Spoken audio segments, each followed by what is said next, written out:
welcome to Awkward Conversations. I'm your host, Ben Powell, and with me is... James Moseley, and also my oldest, Ryley Moseley. Hi, guys. And I think I like it best when you describe her as the one that Made me a father. made you a father. Yes, she was the one and only one that made me a father. That's me. Yep, that's Yeah. her. Yep. Now, that doesn't discount the other two children that also... Oh, no, love them. Yeah. But they didn't do that. I'm just the better one, is what he's saying. Whoa. If my kids are watching, I did not say that. Your sister did. Okay, let's dive in. This is the beauty of having your daughter on the show. She, I don't know how much you know about this because, sometimes, memory just gets the best of you. But Ryley has been a big brainchild for the show. Really? Yeah. She came in here when all we had was a table and two chairs. And she was one that told me that you wouldn't sit still if we had two wooden chairs and a table. Oh, no. No. No. Not So a many chance. reasons. Not No. a chance. And she also told me it felt like we were in a FBI interrogation room. That would have been So- even worse. Yeah. So then we went to the chairs. I love these chairs. Yeah, you seem much more comfortable. Oh, so comfortable. How's And then your we chair? got the mics, and It's good. Good. and Ryley helped me test the audio out. We did like a fake interview. Really? Yeah. So this is neat because now we got The Ryley. brainchild is actually the guest. She's the guest. I love how it works out. Are you happy being the guest? Very happy being the guest. All right. So we're gonna dive in. Let's see. Where do we want to start? You just graduated high school, I did. and you're doing the let's go to college. Absolutely not. No. That is not what I'm doing. No. Wait, what? No. All right, we're going to leave it there then. We're going to come back to it. So let's talk about the years prior to graduating from high school. Your dad was in ministry for most of those? Yes, he was. He was a youth or children's pastor from the time that I was born all the way up till 4th grade. And then he had a little break in between. And then when I got to 9th grade, he jumped back into that. So. And I know you're being the oldest, you experienced all the highs and lows. I know my kids have experienced a lot. My son has really. But you were there for like the addiction years. And I mean, what was that transition like going from that to like ministry and, how you see your dad in that light? Yeah, it definitely was a lot harder seeing him being in ministry than entering into addiction, as opposed to him having addictions and then transferring back into ministry. Just because him being in ministry again, being a youth pastor again, was something I had prayed for so long that he would be able to do that again. And so it was such an answer to prayer. And there was just a lot of joy in that and not a lot of anger or anything. So. Well, we're going to I'm going to let you share something with your dad that you've shared with me before. I don't know that I can say it the way that you said it, but it was like you said you had the cool dad or something. It's the way you describe it. I don't know how to word it. I guess growing up in with him being the children's pastor, with him being a youth pastor, I got a lot of like cool credit because of him, because everyone thought he was so cool, whether it was like people in Kidsmen or the kids in youth, like they all thought he was so cool. So I got cool points from that. But I also felt cool because I knew who he was, and that, like when somebody thinks someone's cool, you're like, oh yeah, he's really cool. And then it's like, that guy's my dad. And so I was like, just automatically very cool. But that's something that I don't know if my kids will ever experience that, dude. We'll see. No, you missed that train. Yeah, I missed that one. So you have all the years in high school. You've got the ministry years. We've got the addiction years. We've got this journey that you guys have been on together. Let's take that up to more recently in the night of the aneurysm. Talk about like where you were and how that played out. yeah, it was my sister's birthday party, and so we had all been there. We had all been having fun, all the things, birthday.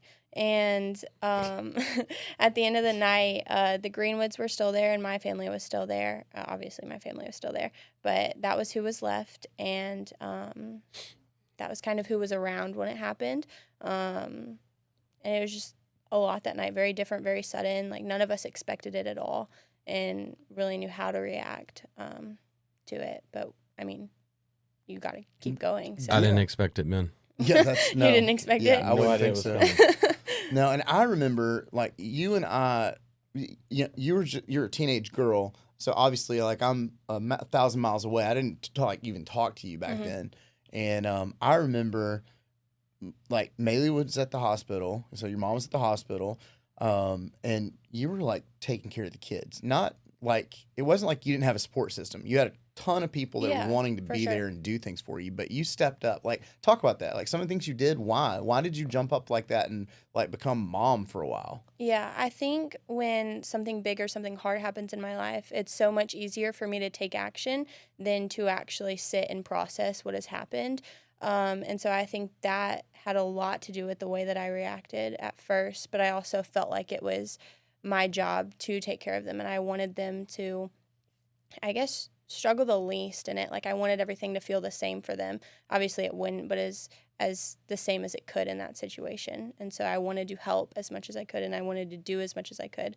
But I also wanted to keep going so that I didn't really have to feel everything that was going on too. Yeah, that makes sense. I mean, you Yeah. were like driving like your Yeah. brother, your sister, or both your brother and sister to school. I don't remember. Not every day, but a lot of days, yeah. Packing Yeah. lunches, helping with homework, all the things. Well, my wife used to always like, this is before, I don't even know if you know this, but she used to always come home and be like, Riley's amazing. She's Oh. like a woman already. And she's 16, 17. And I know. And I'm like, well, that's a lot of stress. She's probably in shock. I'm sure she's amazing, but that's, and Yeah. of course, I, again, didn't know you that well. Mhm.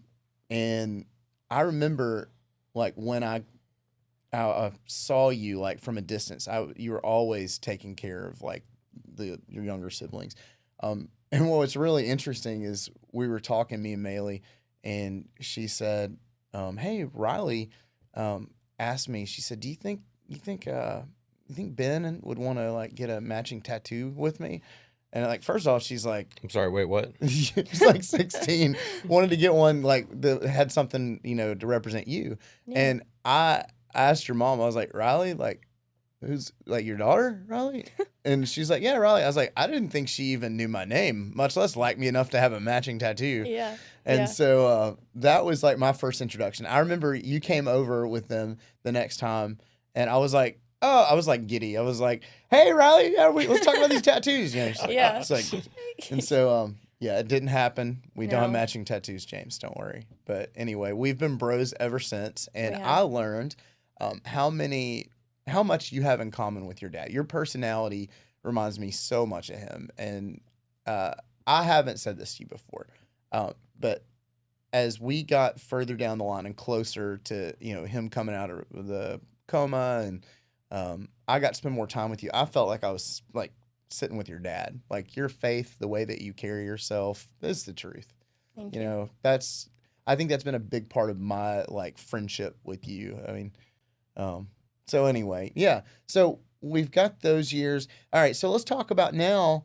You go from you're kind of like a mom some of the time, like, but you're still a sister, and now he's home, mom's home. Like, how did that change? From when he got home? Yeah, Or- like what your role? Did you immediately like stop taking the kids? Like what? No, I honestly had kind of a hard time with it when, like, in the beginning when my mom first got back too, because she was in and out a lot when my dad was in the hospital. And so when they both got back, it was kind of like there was a relief, but it was also a shock too, because I had had such a hard time. Even letting other people help me, it was like, I need to give this back to her, but I also want to help and need to help in some ways. So it was hard to find the balance for both of us in the beginning. Yeah, So, and yeah. like I mean, I can't imagine it. Like you go to camp, so think about it like as a kid. Like you go to camp, you have all of these freedoms, and I don't mean that Mhm. you wanted the freedom, but Mhm. you were autonomous. Like you're making decisions that you just had to make in the moment. Now, Yeah. I don't want to lead anybody to think, hey, you're sitting at home alone. This isn't a Home Alone episode with No, Macaulay it is Culkin. not. Yeah, yeah. Like I believe your mom's mom was at your house. Yes, yeah. And Yeah. so, like, what was that like? What was her role? Man, I mean, she was supposed to be mom, but I if I'm being honest, I would not let her be mom because I felt like that's what I needed to be. And I also hate accepting help. And so I had such a hard time actually letting her step into that role. And so if she beat me to it, then she beat me to it. But if she did not beat me to it, then I was doing as much as I could. And so that was a really hard time for me in that time because I didn't want to let anyone help me. And yeah, so that was very different for Yeah. both of us. Yeah. Well, I mean, with me and with my wife, I mean, we watched you. I didn't know you before very well, obviously, Mhm. but it completely changed the way that I saw you because I saw how you stepped up and you were consistent and you were faithful. Um, how do you feel that affected your relationships, your friendships? Like, were did you have to be like, hey guys, sorry, can't go to the movies because I'm mom tonight? Like, I've never asked you this. Yeah. I definitely had a really hard time balancing just everything in that period of my life because not many people my age have had to step into the role that I had to step into or have walked through something that large that I have walked through. And so it was hard for me to be like, hey guys, I can't come hang out because I have to watch my sister. Or when he first got back, it was like, hey guys, I can't come hang out because I have to watch my dad. Not watch my dad, but watch my dad. Hey, And look, so we've talked about this before. We found him in the parking lot with cake. So, I Yeah. mean, Yep. it's. Yeah, one of my finest moments. Well, But yeah. yeah, and it's not, and like just to clarify for anybody that doesn't know your dad, so we have a wide audience. Like our analytics give us a whole bunch of feedback to show us, but that's a whole nother story.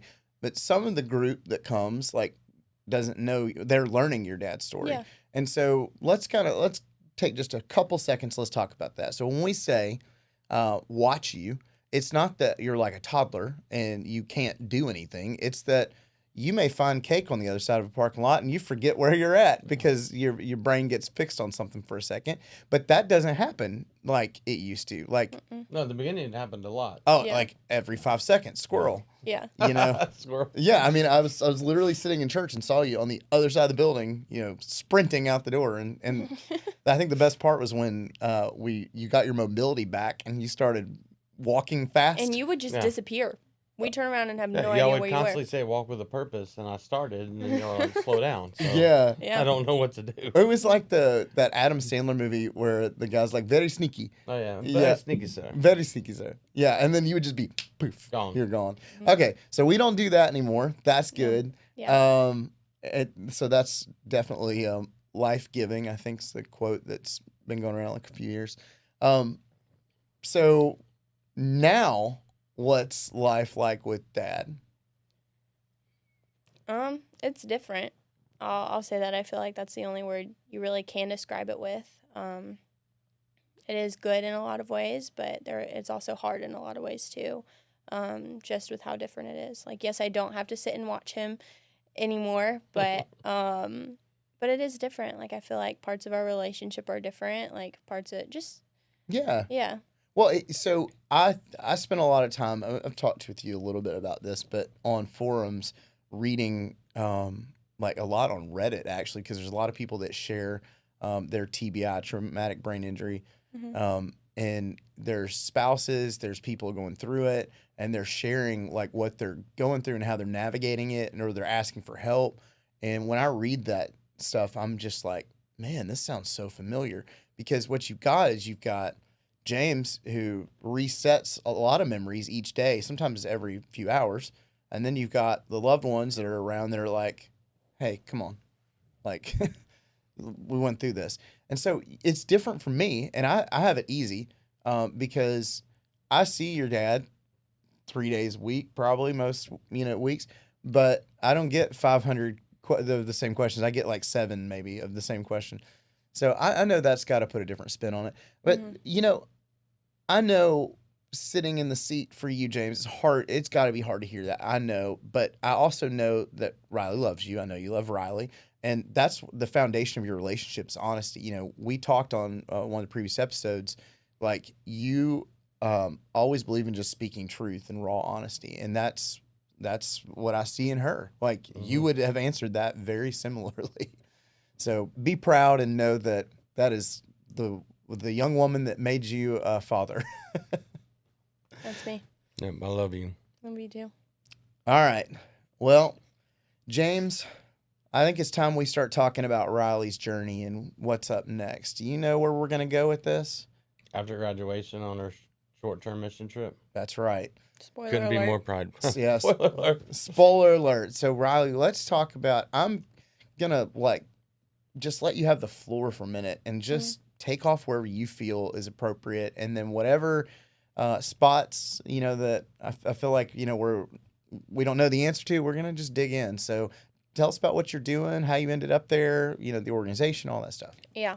Okay. So basically next year I will be taking a gap year, and I'll be taking that gap year through a program called World Race. And what World Race is basically just an organization that makes it possible for college-age students to be able to go on mission, to go make disciples, to go spread the gospel, and to grow in community, and just like a new start to where you're heading. And so that's not training you up to be a missionary long term. It can be, but it's really just like giving you a chance to see what it's like to make disciples, and then carrying that on in your everyday life wherever you do end up. And so they offer a bunch of different programs, but the one that I'm doing is the 9-month long one. And so really that's only 7 months abroad. But so there will be 3 weeks of training camp and then a 3-week debrief at the very end in Atlanta. And when does that start? August 29th. So very, very, very soon. Yeah. And so Yes. you'll be in Atlanta for, is it a week? 3. 3? I think. Okay. I'm I not got you. very sure, but it's Okay. at least 3 weeks. Keep going. Sorry. So, I'm just. no, you're good. You're good. For people that, again, don't know, it's good to have a Yeah, little timeline. yeah, So when you for say a sure. year, I'm trying to put in perspective. All right. So I'll let you keep going Okay. where you're at. So starting August 29th, I'll be in Atlanta. Yep. And then I'll head off to, I'll start in Guatemala, and then I will go to Nicaragua from there. And then I will go to this tiny little country in Africa called Eswatini. They actually call it for short Swaziland. I don't really know why, but that's what they call it, which is kind of weird. And then after that, I will end in Malaysia and be there for a while. And then I'll come back to Atlanta, and then I'll go home. I know I asked you the why, and we talked about that. I still want to hear more of your thoughts, because I know so much of this story that I think everybody doesn't know. And then the how. Let's talk about how you ended up in this spot where you're like, okay, this is what I want to do. So, yeah. Yeah, for sure. It's kind of a long process of me getting to my actual yes, I will go. But it started, I guess, 2 summers ago. Not this summer, but the last one. We were at church camp, and so the church camp that we went to was a serve camp, and so it was like all the fun camp things, but then during the day we would go and we would have a service project that we would do. And so what we had was we would go to this daycare, and we would just play with these kids. We would just build these relationships in the time that we had with these kids. We would have a gospel presentation that we would do and hang out with them and just really just show them the love of Christ while we were there. And I work with kids, I work at a preschool, and so this is nothing abnormal for me. It was actually very normal, very easy for me. But there was something so just different and so special about it, and something that I just fell in love with. And I think it was just because we were just loving these kids in such a Christ-like way, and it was so we were just being able to serve them as Jesus served others. And I just loved it so much, and there was something so different about it. And I remembered thinking, I really could do this all day. And so when I went home, everyone has that camp high of just wanting to be something and be the change, of not be Jesus, but be like Jesus. And I went home and I was like, how can I do this? What can I do differently? What do I want to do with my life? And for some reason, just gap year on mission kept popping up into my head. And so I started looking into it. And the first program I clicked on was World Race. And I was looking through it all, and I was like, Mom, this is so cool. I was telling everyone, I was like, this would be so fun to do. This would be amazing.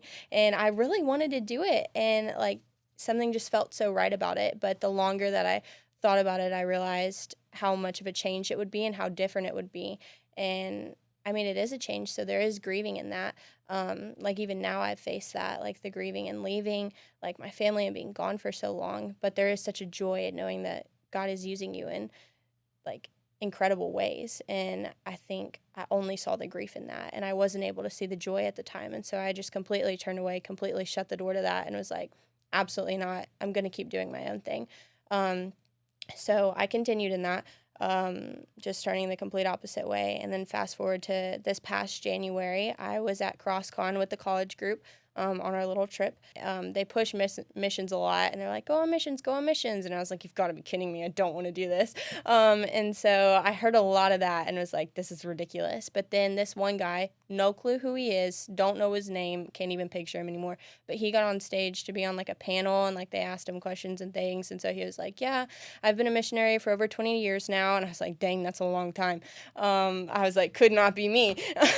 But anyways, and so then he started sharing his story about how he was called to missions. And at first, what caught me was he was talking about his own self, and he said for the first like year that he was on mission, he did not have the heart for it. Like he really truly did not want to be there. I was like, oh, this is interesting. You're not like, go get on a boat, go get on a plane, leave now. Like he was just very real and raw with his story. And so then I was like locked in. I was really listening to him, and he started explaining how God called him to that. And he said he listened to a sermon at his church that his pastor was teaching, and he was teaching on the Great Commission, go therefore make disciples of all nations. And his pastor stopped and said that Jesus isn't talking to just some people. He's talking to everybody. This is the purpose that he's given all believers to go and do, to go, whatever that looks like. And so he said that there's two main roles in this calling. It's you're either a goer or you're a sender. And if you're neither of those, then you are being disobedient.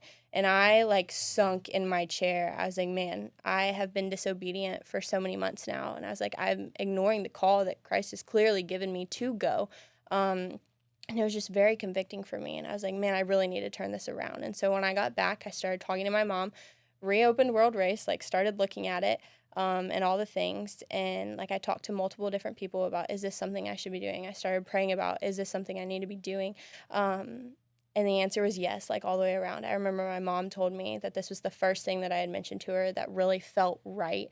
And it was the first thing that ever felt right for me. And so, I mean, I scheduled my interview and I applied, and I was actually accepted on the spot at the end of my interview, which was really cool and really like, I don't know, I feel like it was God just saying, like, this is where you're meant to be. And I've had so many moments, like, I am fully funded before I've even left. Like, God has just continuously provided for me and just shown me that this is exactly where I'm meant to be. So you say fully funded, so you had to fundraise? How did that work? Yeah, I did. I had to fundraise a lot. I think the total was around $19,500, which is a lot of money. But You got there pretty quick, very, though. very fast. We're required to be 40% fundraised by the time that we get to training camp, and I'm not over 100, but I am at 100%. Yeah, 100%. So, Yeah. I think that's important to, again, because we'll have people watching these episodes that may not believe, and it's like, it's a money grab. Nope. Ryley's not asking for a penny. Like she just wants to share, and I think for me, the first, man, this is like the Uncle Ben type moment. Okay. So like where I say something and hopefully I can get away with it because I'm Uncle Ben. Uncle Ben. I have appreciated that you're going. And if you would have asked me, would I put Ryley at a church for the next 2 years working with the youth or on the mission field prior to a few months ago, I would have said at a church. Yeah. That's like where I just naturally would have seen you working. It's not that I don't think you could do it. Yeah. It's just like, that just seems like would have been the next step for you. But when you said the sender or the goer? Goers. Yeah. Yeah. Sender or the goer, that hit me. And man, it made me think like, what am I doing? So I get it. I could get being convicted. I appreciate you allowing the conviction to lead you. And man, I'm just really excited about all the opportunities in front of you. And you will be amazing. I know God will work in you the way that he does here. And yeah, we're going to miss you. So I'll miss y'all too. So when you look at what you're doing, going overseas, you come back, like, what's life going to look like? I honestly have no idea what it'll look like when I get back. And I used to be really worried about that at first because I felt like it was just like a fear that I would get back and everyone would have moved on with their lives and it'd be like, oh, look, it's Ryley. She's back. What is she doing here? Wasn't she in Africa? Like a weird moment, and it would be hard for me to fit back in, or just, I don't know, just fears like that of where's my place once I get back. But I'm really not nervous or afraid of that anymore. And I don't know what God has for me yet, but I ultimately do trust His plan and that He'll have something for me. So, Yeah, yeah. and well, and I think that's where a lot of people will miss when they're hearing this is, well, she comes home for Thanksgiving and Christmas and birthdays, Mm-hmm. but you don't. Yeah. I, No. I mean, you're gonna be like completely immersed in the culture, and you Yeah. won't be home for holidays. Yeah, or her birthday. Or my birthday. Or your birthday. Or mine. Yeah. Yeah. All right, don't get emotional. I'm holding it together. You gonna be okay? I'm holding it the best I can. Okay. When All we right. wrap up, it's not going to be pretty. Yeah. Yeah, I get it, and I have a feeling we're gonna have some hard days, and I know we're all gonna miss having Riley around, but we're gonna be good, and she's gonna come back with like just a refreshed faith. I don't even want to say renewed because I feel like you have been very steadfast in your faith. Be a whole different level. Whole different level. Yeah. Well, do you talking about like jobs and things like that? Like, or do you want to come back and like stay here 3 months and go back into the field, or is this too far ahead? Or like, do you have any thoughts like what your dream situation would be? Nothing too deep. I used to have a really bad problem of over planning my life, and I think honestly this was, I don't know, kind of funny that this is where God is leading me because I have absolutely no clue what the next few months of my life will look like or even when I get back. But I don't know. I guess eventually I really would love to work in youth ministry in some capacity, whether it's working with girls, like discipleship, coming alongside them, being a small group leader, just serving in that atmosphere. I really would love that. But I don't know. Yeah. I could see that. The girls that are younger than you, like a lot that are in our friend circle, like we're all like old folks with kids, and you hang out with us and our kids. Yeah. And our kids, they like flock to you. I mean, my daughter would call you her best friend, and she's 11, and and she's cool. I think she's really cool. She is very cool. She's very cool. Yeah. She takes One of the after her coolest. mama. Yeah, she does take after her mama. She's got the athleticism, the looks, all those things All from of her it. mom. Yeah. Yeah. But yeah, I absolutely could see you, and that's why I asked that. I mean, Mhm. when I see you, I think about. I've told your mom this, many times. But before I knew your mom, and I would see her walking, like the girls walked like with her. Like it wasn't like she walked behind them, ahead of them. She wasn't chasing them down to be the cool. Yeah. Do you know what I mean? Mhm. Like you Yeah, would see her, absolutely. walking in the group, and I see that in you too, with the younger girls, and I think we need more of that. I guess we're gonna wrap it up here in a second. I mean, James, is there anything you want to say or share or ask, Riley? I'll try without getting emotional. I'm really proud of you. Like, you're doing things that I never did at your age. And that's all I was sitting here thinking is, like, yeah, I'm really proud of you. Thank you. And I'm going to be praying for you really hard. And I'm probably, while you're gone, going to go upstairs every day at least 3 times looking for you because my memory sucks. But every time I remember that you're gone and doing that, I'm going to hit my knees and pray for you. Probably won't get on your knees. You're You right. won't be able to get back I up. can't get back up. I'll get on my knees spiritually. How about that? Thank And this you. is what I mean by Yeah. she reminds me of you. That is exactly what you were would thinking? Yeah, that's I would have said the same thing. Well, yeah, you would have dished that out to me. And when we first became friends, I had to kind of learn that role with you. So it's like I want to like encourage and make you laugh, and you're like, yeah, I'm gonna encourage you, but I'm gonna make fun of you too. Yeah. So You get both. well, Riley, you have taught us the skills of the social media, and I know that this is the point where we've got to remind people to do something. Do you know what that something is? Like and subscribe. Hey. Everybody go hit that like button and the subscribe button, wherever it is, Yeah, it's going to pop up somewhere. somewhere. And James, I think we need to ask people to leave. I know you like to see the comments; it encourages you.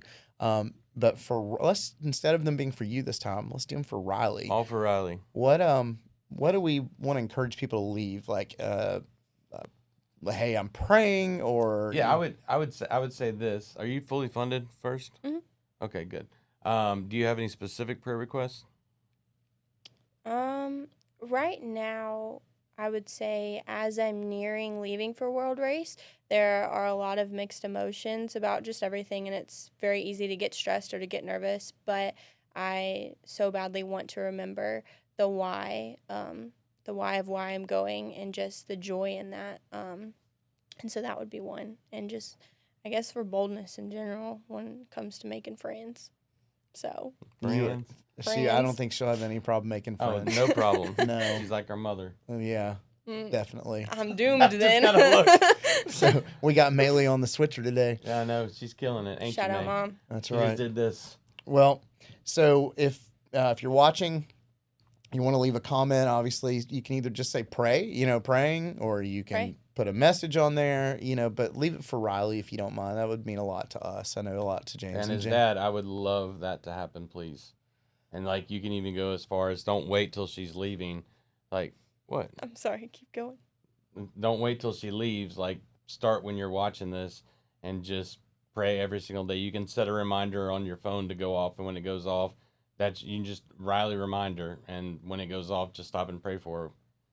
I know it'd mean a lot to me and my wife, right? And me. Oh, and her, of course you. I personally love the fact that he's giving us tech tips. So Yeah. that's a great way to wrap this up. So now that we've told them like, subscribe, and comment, which we always forget, because like this is all about like the journey and being able to remember things. We got to thank everybody for sticking around for 30 minutes to listen to us. Yeah, if you made it this whole entire time, thank you so much. If you live in the Memphis area and you don't have a church home, or let's say you just don't go to church, or maybe it just seems like a bunch of baloney to you, James, Ryley, me, all the people who've been on the episodes from before, I think everybody actually goes to the Orchard. Yeah. So we are at the Orchard of Memphis, and we would love to see you. I'd love to give you a hug. I know, James, I know you'll give out a hug. I'm a hugger. I'll hug you. He's a hugger. Sorry. So we hope that I need new friends. Yeah, we hope that you will come visit us. We'd love to welcome you in. We're just gonna love on you the way that people have loved on me. And anyway, we thank you guys for watching the episode, and we'll see you on the next one. Peace out, Girl Scout.